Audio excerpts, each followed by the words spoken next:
পাঠ কৰিবলৈ ওলাইছোঁ স্বৰচিত কবিতা আশা।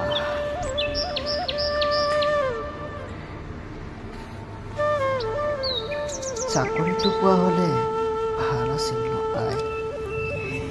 কত যে সপোন, কত যে আশা, বুকুত বান্ধি ফুৰিছোঁ ঘনাই।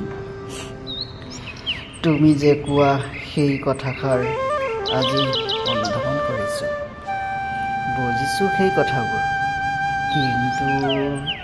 কিন্তু কি জানা, চাকৰি পোৱা জানো সহজ নহয়? নিশ্চয় নহয়, চাকৰি পোৱা সহজ নহয়।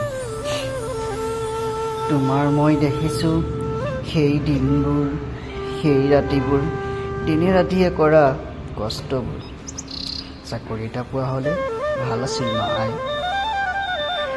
সমাজত সন্মান নথকাৰ কাৰণটো এইটোৱেই নহয় জানো আই? হয়, এইটোৱেই।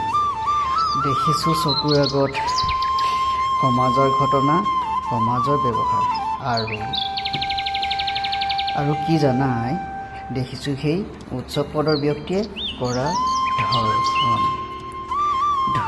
দুখীয়াক কৰা ধৰ্ষণ আৰু জীৱনৰ ঘাত প্ৰতিঘাত। চাকৰিটো পোৱা হ'লে ভাল আছিল ন আই। যিদিনাখন ধনী হ'ম, দুখীয়াৰ সতে থিয় হ'ম আৰু বিশ্বাসঘাত কৰা সেইসকলক কি কৰিম জানানে আই? সাগৰ বোৱাম মৰমৰ। চাকৰিটো পোৱা হ'লে ভাল আছিল ন আই। ধন্যবাদ।